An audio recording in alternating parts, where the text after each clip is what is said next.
창세기 9장. 하나님께서 노아와 그 아들들에게 복을 주시며 말씀하셨습니다. 자녀를 많이 낳고 번성하여 땅을 채워라. 땅의 모든 짐승과 하늘의 모든 새와 땅 위를 기는 모든 것과 바다의 모든 물고기가 너희들을 두려워할 것이다. 내가 이 모든 것을 너희들에게 주었다. 살아서 움직이는 모든 것이 너희의 음식이 될 것이다. 전에 푸른 식물을 음식으로 준 것 같이 이제는 모든 것을 음식으로 줄 테니 다만 고기를 피째 먹지는 마라. 피에는 생명이 있다. 너희가 생명의 피를 흘리면 내가 반드시 복수를 할 것이다. 사람의 피를 흘리면 그것이 짐승이든 사람이든 피 흘리게 한 사람의 형제이든 간에 내가 복수를 할 것이다. 누구든지 사람의 피를 흘리면 다른 사람이 그 사람의 피를 흘리게 할 것이다. 이는 하나님께서 자기 모습대로 사람을 지으셨기 때문이다. 너희는 자녀를 많이 낳고 번성하여 땅을 가득 채워라. 땅에서 번성하여라. 하나님께서 노아와 그의 아들들에게 말씀하셨습니다. 이제 내가 너희와 너희의 뒤를 이을 너희의 자손과 배에서 나와서 너희와 함께 사는 모든 생물, 곧 새와 가축과 들짐승과 땅의 모든 생물들과 너희에게 언약을 세우리니 다시는 홍수로 모든 생물들을 없애버리지 않을 것이며 홍수로 땅을 멸망시키는 일은 없을 것이다. 하나님께서 말씀하셨습니다. 내가 너희와 함께 사는 모든 생물과 너희 사이에 대대로 세울 언약의 표는 이러하다. 내가 구름 사이에 내 무지개를 두었으니 그것이 나와 땅 사이의 언약의 표이다. 내가 땅에 구름을 보내 구름 사이에 무지개가 나타나면 나는 너희와 모든 생물 사이에 세운 나의 언약을 기억할 것이다. 다시는 홍수로 땅의 모든 생물을 멸망시키는 일은 없을 것이다. 구름 사이에 무지개가 나타나면 내가 그것을 보고 나 하나님과 땅의 모든 육체를 가진 생물들 사이에 세운 영원한 언약을 기억할 것이다.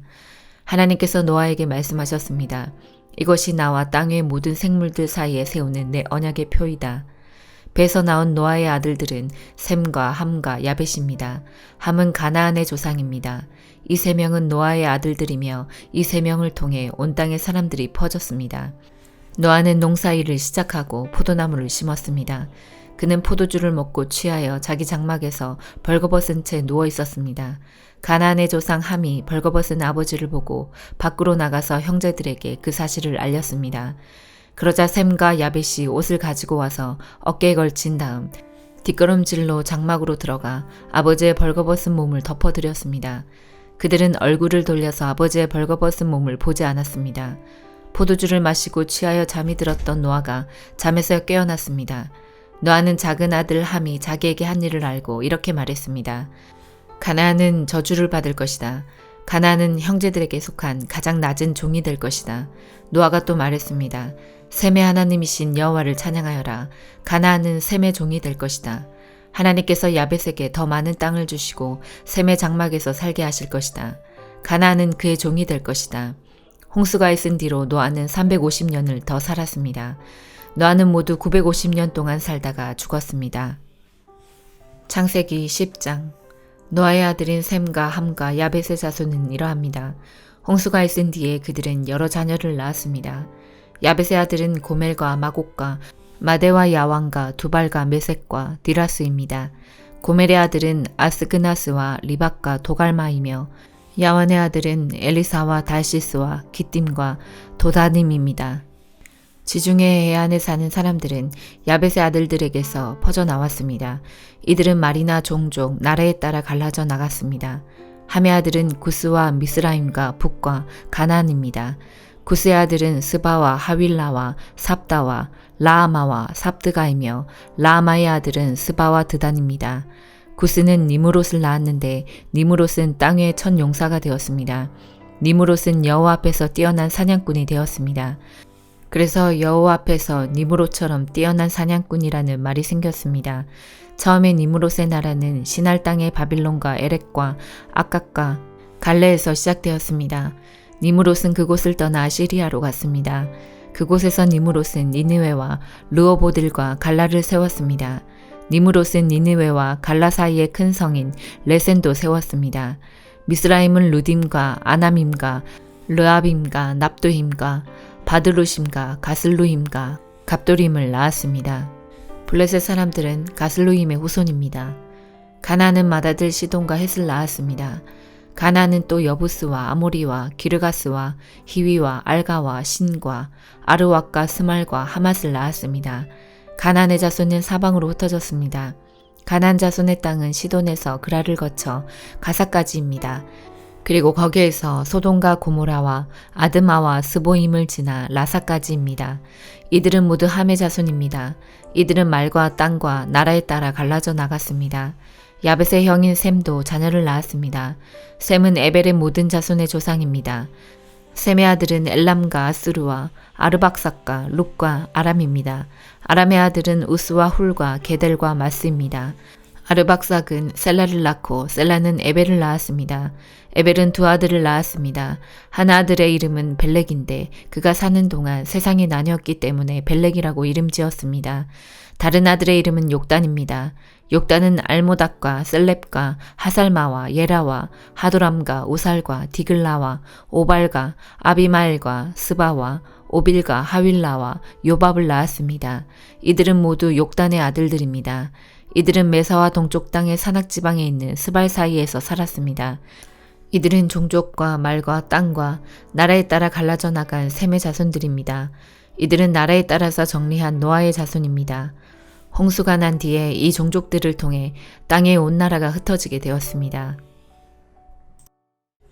마태복음 9장. 예수님께서 배를 타시고 호수를 가로질러 고향으로 돌아오셨습니다. 그때 사람들이 중풍병 환자 한 사람을 침상에 누인 채 예수님께로 데려왔습니다. 예수님께서 사람들의 믿음을 보시고 중풍병 환자에게 말씀하셨습니다. 안심하여라, 아들아, 네 죄가 용서받았다. 몇몇 율법학자들이 속으로 말했습니다. 이 사람이 하나님을 모독하는구나. 예수님께서 그들의 생각을 아시고 말씀하셨습니다. 어찌하여 너희가 마음속으로 악한 생각을 하느냐. 네 죄가 용서받았다라고 하는 것과 일어나 걸어라 하고 말하는 것 중에서 어느 것이 더 쉽겠느냐. 그러나 인자가 땅에서 죄를 용서할 권세를 가지고 있다는 것을 너희에게 보여주기 위함이었다. 그리고 예수님께서 중풍병 환자에게 말씀하셨습니다. 일어나 네 침상을 가지고 집으로 가거라. 그러자 그 사람이 일어나 집으로 갔습니다. 사람들이 이것을 보고 두려워하며 사람에게 이런 권세를 주신 하나님께 영광을 돌렸습니다. 하나님께서 그곳을 떠나 길을 가시다가 마태라는 사람이 세관에 앉아 있는 것을 보셨습니다. 예수님께서 그에게 말씀하셨습니다. 나를 따라오너라. 그러자 마태는 일어나서 예수님을 따라갔습니다. 예수님께서 마태의 집에서 식사를 하실 때였습니다. 많은 세리들과 죄인들이 와서 예수님과 제자들로 더불어 함께 식사를 하고 있었습니다. 바리새파 사람들이 이것을 보고 제자들에게 말했습니다. 어째서 너희 선생님은 세리들과 죄인들하고 함께 어울려 식사를 하느냐? 예수님께서 이 소리를 들으시고 말씀하셨습니다. 건강한 사람은 의사가 필요 없으나 환자들은 의사가 필요하다. 너희는 가서 나는 희생제물보다 자비를 원한다라는 말씀이 무슨 뜻인지 배워라. 나는 의인을 부르러 온 것이 아니라 죄인을 부르러 왔다. 그때 요한의 제자들이 예수님께 와서 말했습니다. 우리들과 바리새파 사람들은 자주 금식을 하는데 왜 선생님의 제자들은 전혀 금식을 하지 않습니까? 예수님께서 이들에게 대답하셨습니다. 결혼식에 참석한 사람들이 신랑과 함께 있을 때 슬퍼할 수 있느냐? 그러나 신랑을 빼앗길 날이 올 텐데 그때는 금식할 것이다. 그 누구도 새 천조각을 낡은 옷에 대고 깁지 않는다. 만일 그렇게 하면 새 천조각이 그 옷을 잡아당겨 더 심하게 찢어질 것이다. 그 누구도 새 포도주를 낡은 가죽 부대에 담지 않는다. 만일 그렇게 하면 낡은 부대가 터져 포도주가 쏟아지고 가죽 부대도 못 쓰게 될 것이다. 새 포도주는 새 가죽 부대에 넣어야 한다. 그래야 둘 다 보존될 수 있다. 예수님께서 이 말씀을 하시는 동안 회당장이 와서 예수님께 절하고 말했습니다. 제 딸이 조금 전에 죽었습니다. 오셔서 손을 얹어 주십시오. 그러면 다시 살아날 것입니다. 예수님께서 일어나 회당장을 따라가셨습니다. 제자들도 같이 갔습니다. 가는 길에 12년 동안 혈루증을 앓아온 한 여자가 예수님의 뒤로 와서 옷깃을 만졌습니다.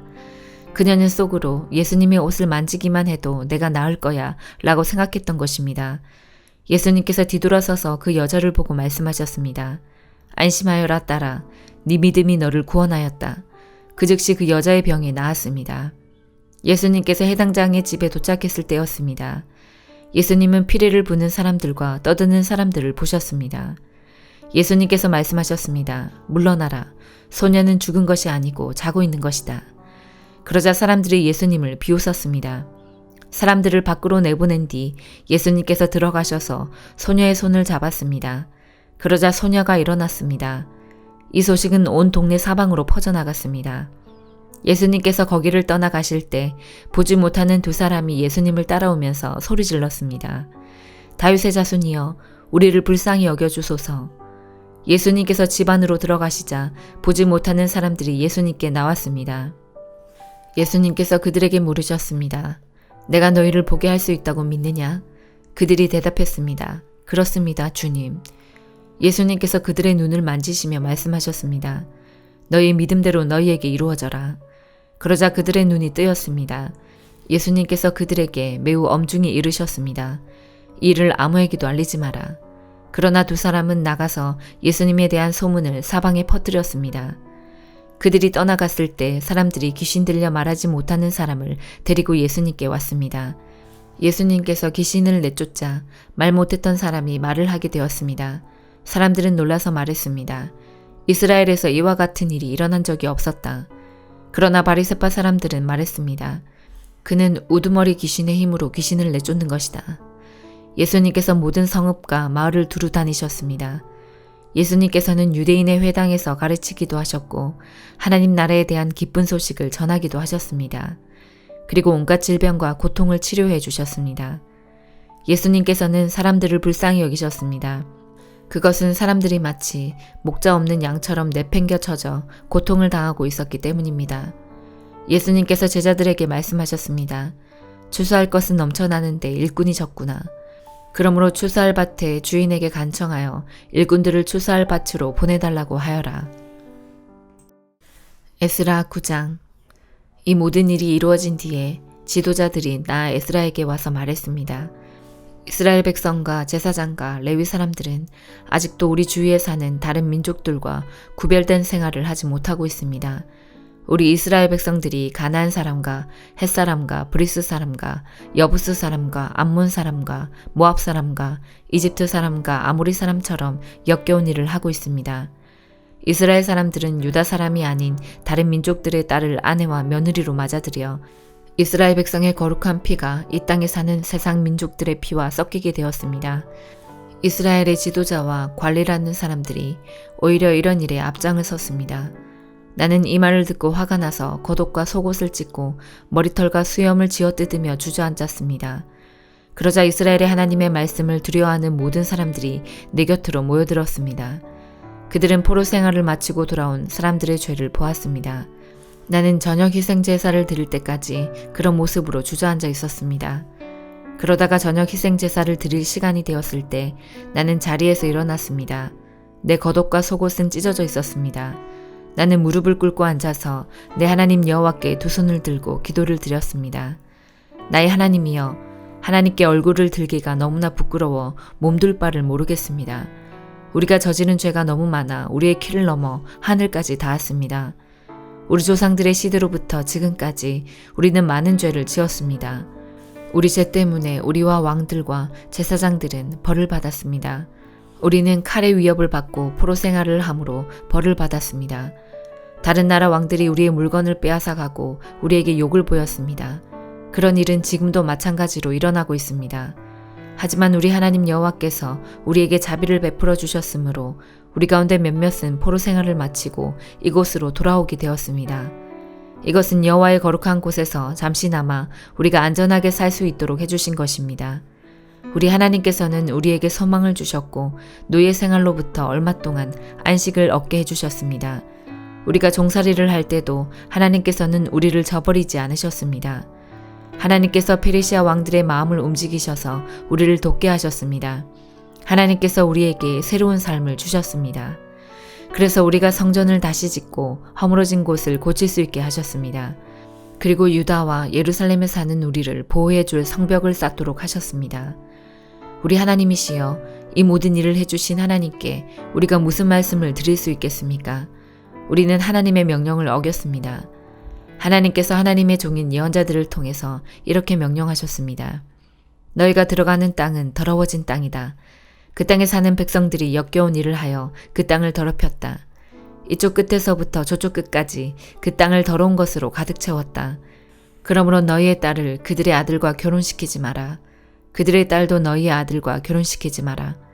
그들의 평화나 번영을 빌어주지 마라. 그러면 너희가 강해지고 그 땅의 좋은 것들을 먹을 수 있을 것이다. 그리고 이 땅을 너희의 자손에게 영원히 남겨줄 수 있을 것이다. 우리에게 일어난 일은 우리 잘못 때문입니다. 우리는 악한 일을 했습니다. 하지만 하나님께서 우리가 마땅히 받아야 할 벌보다 더 적게 벌을 내리시고 우리들 가운데 몇몇을 살려주셨습니다.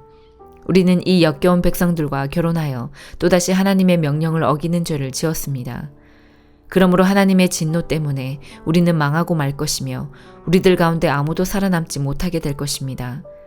이스라엘의 하나님 여호와시여, 여호와께서 우리를 불쌍히 여기셨기 때문에 우리가 지금처럼 살아남았습니다. 우리는 죄를 지었으므로 우리들 가운데 여호와 앞에 서 있을 수 있는 사람은 아무도 없습니다. 사도행전 9장.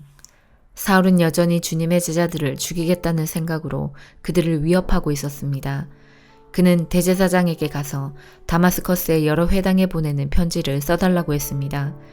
남자든 여자든 그 도를 따르는 사람이 있으면 닥치는 대로 붙잡아서 예루살렘으로 끌고 오려는 것이 그의 생각이었습니다.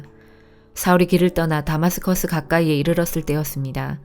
갑자기 하늘로부터 밝은 빛이 사울을 둘러 비쳤습니다. 사울은 땅에 엎드렸습니다.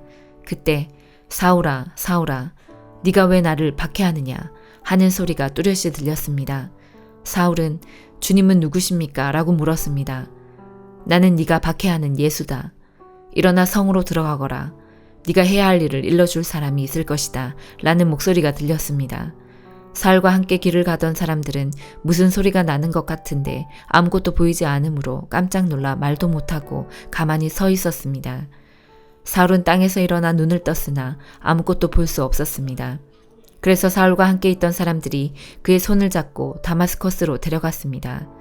사울은 3일 동안 앞을 보지 못했으며 먹지도 마시지도 않았습니다. 다마스커스에 아나니아라는 어떤 제자가 살고 있었습니다. 주님께서 환상 중에 아나니아야 하고 부르셨습니다. 아나니아는 주님 제가 여기 있습니다 라고 대답했습니다. 주님께서 아나니아에게 말씀하셨습니다. 일어나 고든길이라고 하는 거리로 가거라. 그리고 유다의 집에서 사울이라는 다수 사람을 찾아라. 그가 지금 거기서 기도하고 있다. 그가 환상 속에서 아나니아라는 사람이 찾아와 그에게 손을 얹어서 그의 시력이 회복되는 것을 보았다. 아나니아가 대답했습니다. 주님, 제가 많은 사람들에게서 그 사람에 관한 소문을 들었는데 그가 예루살렘에 있는 주님의 성도들에게 많은 해를 입혔다고 합니다. 그리고 그 사람은 대제사장들에게서 주님의 이름을 믿는 모든 사람들을 잡아갈 수 있는 권한을 받아가지고 이곳에 왔다고 합니다. 그러나 주님께서 아나니아에게 말씀하셨습니다. 가거라. 그는 이방 사람들과 여러 왕들과 이스라엘 백성 앞에서 나의 이름을 전하도록 선택된 나의 도구이다. 그가 내 이름을 위해 얼마나 많은 고난을 당해야 할지를 내가 그에게 보여주겠다. 아나니아는 그곳을 떠나 사울이 있는 집으로 가서 사울에게 손을 얹고 말했습니다. 사울 형제여, 그대가 이리로 오는 길에 나타나셨던 주 예수님께서 나를 보내셨습니다. 예수님께서 나를 보내신 것은 그대의 시력을 다시 회복하고 성령으로 충만하게 하려는 것입니다. 그러자 곧 사울의 눈에서 비늘 같은 것이 떨어져 나가고 사울은 다시 보게 되었습니다. 사울은 일어나 세례를 받았습니다. 그는 음식을 먹고 기운을 되찾았습니다. 사울은 며칠 동안 다마스커스에 있는 제자들과 함께 지냈습니다. 그는 곧바로 회당에서 예수님은 하나님의 아들이다 라고 선포하기 시작했습니다. 사울의 설교를 들은 사람들은 놀라서 물었습니다. 이 사람은 예루살렘에서 예수님을 믿던 사람들을 닥치는 대로 죽이던 사람이 아닙니까? 그가 이곳에 온 것도 제자들을 붙잡아서 대제사장들에게 넘겨주려는 것이 아니었습니까? 그러나 사울은 더욱 힘을 얻어 예수님이 그리스도인 것을 증명하므로 다마스커스에 사는 유대인들은 당황스러워했습니다. 여러 날이 지난 뒤 유대인들은 사울을 죽이기로 모의하였습니다. 그러나 사울은 그들의 계획을 알게 되었습니다. 그들은 사울을 죽이려고 밤낮으로 성문을 철저히 지켰습니다. 어느 날 밤 사울의 제자들이 광주리에 사울을 담아 성벽에 난 구멍을 통해 그를 성 밖으로 달아내렸습니다. 사울은 예루살렘으로 가서 그곳의 제자들과 어울리려 했으나 그들은 사울이 제자가 되었다는 사실을 믿지 못하고 모두 사울을 두려워했습니다. 하지만 바나바는 사울을 데리고 사도들에게로 갔습니다. 바나바는 사도들에게 사울이 길에서 주님을 본 것과 주님께서 사울에게 하신 말씀과 사울이 다마스커스에서 담대하게 예수님의 이름을 전한 일을 이야기해 주었습니다. 이렇게 해서 사울은 제자들과 함께 지내게 되었습니다. 그는 예루살렘을 자유롭게 다니면서 주 예수님의 이름을 담대하게 전했습니다. 사울은 그리스 말을 하는 유대인들과 이야기도 하고 논쟁을 벌이기도 하였으나 그들은 사울을 죽이려고 했습니다. 형제들이 이 사실을 알고 사울을 가이사랴로 데려갔다가 다시 다소로 보냈습니다. 그러는 동안 유대와 갈릴리와 사마리아에 있는 교회들이 평화를 되찾았으며 터전을 든든하게 잡았습니다. 교회는 주님을 두려워하며 성령의 위로를 받아 믿는 사람들의 수가 점점 늘어났습니다. 베드로가 여러 지방을 두루 다니다가 루다에 사는 성도들에게까지 가게 되었습니다. 거기서 베드로는 애니아라는 사람을 만났습니다. 애니아는 중풍에 걸려 8년 동안 일어나지 못하고 누워 지내던 사람이었습니다. 베드로가 그에게 애니아여, 예수 그리스도께서 그대를 고쳐주실 거요. 일어나 자리를 정돈하십시오 라고 말했습니다. 그러자 애니아가 곧 자리에서 일어났습니다. 롯다와 사론에 사는 모든 사람들이 그를 보고 주님께로 돌아왔습니다. 욥바에 다비다라는 여제자가 있었습니다. 그 이름은 그리스어로 하면 도르가인데 그 뜻은 사슴입니다. 다비다는 언제나 착한 일을 하고 가난한 사람들을 돕는 일에 힘썼습니다. 베드로가 롯다에 머물고 있는 동안 다비다가 병이 들어 죽고 말았습니다. 사람들은 다비다의 시신을 씻어 다락방에 두었습니다. 룻다는 욥바에서 가까운 곳에 있습니다. 욥바에 사는 제자들이 베드로가 룻다에 있다는 말을 듣고 두 사람을 베드로에게 보내어 속히 와달라고 부탁을 했습니다. 베드로가 일어나 그들과 함께 욥바로 갔습니다. 베드로가 그곳에 이르자 사람들이 그를 다락방으로 안내했습니다. 과부들은 베드로의 곁에 서서 울며 도르가가 살아있을 때 만든 여러 옷가지들을 베드로에게 보여주었습니다. 베드로는 사람들을 모두 내보낸 뒤에 무릎을 꿇고 기도했습니다. 그리고 나서 시신을 향해 몸을 돌려 다비다여 일어나시오 라고 말했습니다. 그러자 다비다가 눈을 떠서 베드로를 보더니 일어나 앉았습니다. 베드로가 손을 내밀어 다비다를 일으키고 성도들과 과부들을 불러서 다비다가 살아난 것을 보여주었습니다. 이 소식이 욥바 전체에 알려지자 많은 사람이 주님을 믿었습니다. 베드로는 욥바에 있는 여러 날 동안 가죽 제품을 만드는 시몬의 집에서 묵었습니다. 아멘.